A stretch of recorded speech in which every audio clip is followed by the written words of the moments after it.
monopoly over the national currency. Soon the dangers became clear.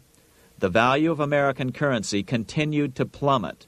So, 4 years later, in 1785, the bank's charter was not renewed. The leader of the effort to kill the bank, William Findley of Pennsylvania, explained the problem this way, quote, "This institution, having no principle but that of avarice, will never be varied in its object, to engross all the wealth, power, and influence of the state." The men behind the Bank of North America, Alexander Hamilton, Robert Morris, and the bank's president, Thomas Whiling, did not give up. Only 6 years later, Hamilton, then Secretary of the Treasury, and his mentor, Morris, rammed a new privately owned central bank through the new Congress. Called the first bank of the United States, Thomas Whiling again served as the bank's president. The players were the same, only the name of the bank was changed.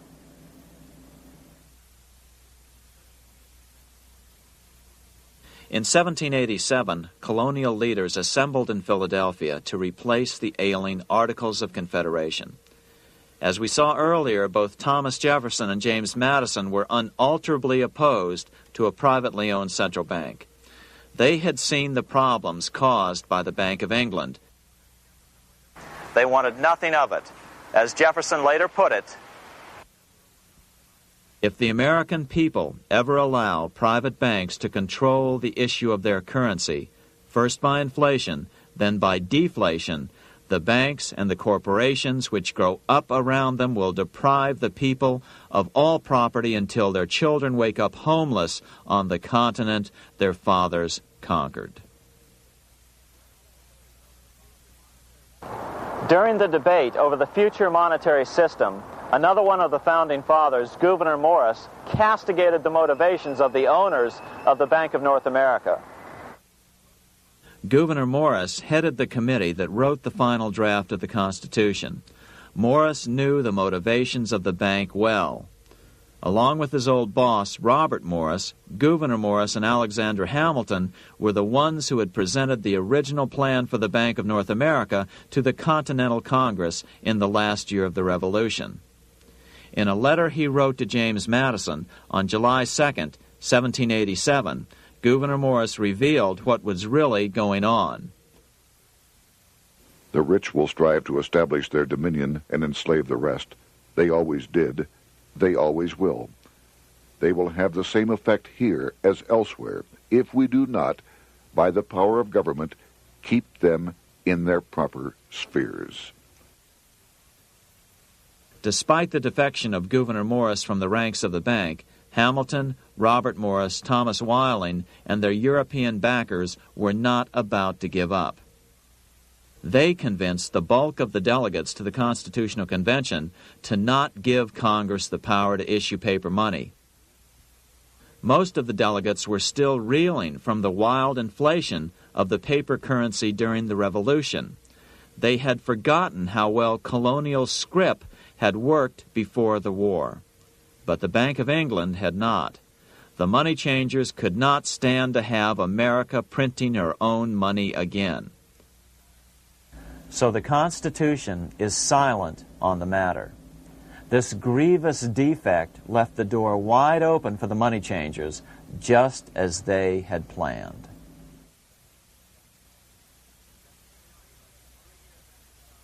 In 1790, less than 3 years after the Constitution had been signed, the money changers struck again. The newly appointed first Secretary of the Treasury, Alexander Hamilton, proposed a bill to the Congress calling for a new, privately owned central bank.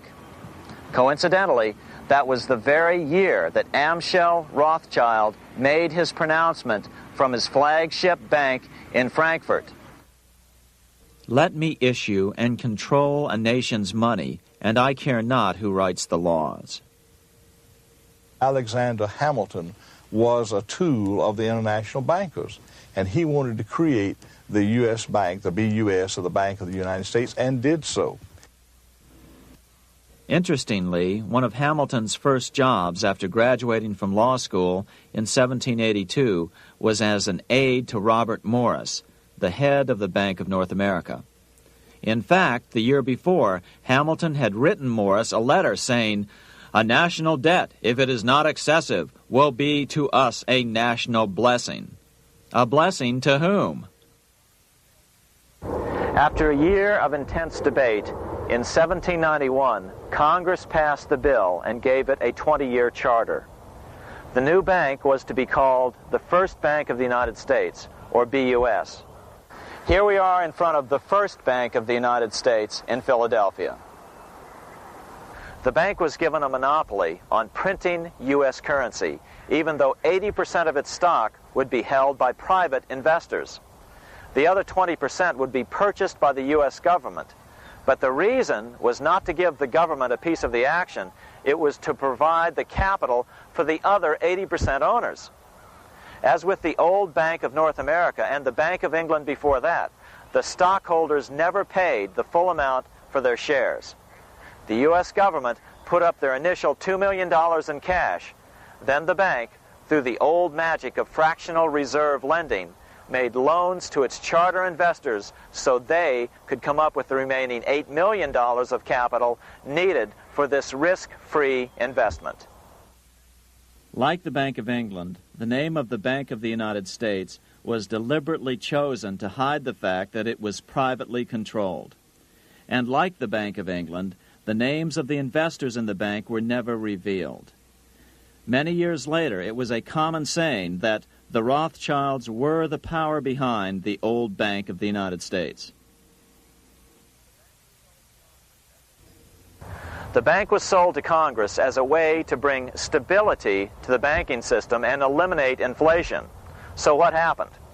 Over the first 5 years, the U.S. government borrowed $8.2 million from the Bank of the United States. In the same 5-year period, prices rose by 72%. Jefferson, as the new Secretary of State, watched the borrowing with sadness and frustration, unable to stop it. I wish it were possible to obtain a single amendment to our Constitution, taking from the federal government the power of borrowing. Millions of Americans feel the same way today. They watch in helpless frustration as the federal government borrows the American economy into oblivion. So, although it was called the First Bank of the United States, it was not the first attempt at a privately owned central bank in this country. As with the Bank of North America, the government put up most of the cash to get this private bank going, then the bankers loaned the money to each other to buy the remaining stock in the bank. It was a scam, plain and simple, and they wouldn't be able to get away with it for long. But first, we have to travel back to Europe to see how a single man was able to manipulate the entire British economy by obtaining the first news of Napoleon's final defeat.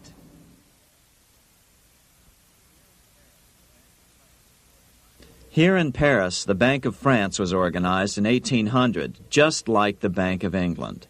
But Napoleon decided France had to break free of debt, and he never trusted the Bank of France. He declared that when a government is dependent upon bankers for money, the bankers, not the leaders of the government, are in control. The hand that gives is above the hand that takes. Money has no motherland. Financiers are without patriotism and without decency. Their sole object is gain. Back in America, unexpected help was about to arrive. In 1800, Thomas Jefferson narrowly defeated John Adams to become the third president of the United States. By 1803, Jefferson and Napoleon had struck a deal. The U.S. would give Napoleon $3 million in gold in exchange for a huge chunk of territory west of the Mississippi River, the Louisiana Purchase. With that $3 million, Napoleon quickly forged an army and set off across Europe, conquering everything in his path. But the Bank of England quickly rose to oppose him. They financed every nation in his path, reaping the enormous profits of war. Prussia, Austria, and finally Russia all went heavily into debt in a futile attempt to stop Napoleon. 4 years later, with the main French army in Russia, 30-year-old Nathan Rothschild, the head of the London office of the Rothschild family, personally took charge of a bold plan to smuggle a much-needed shipment of gold right through France to find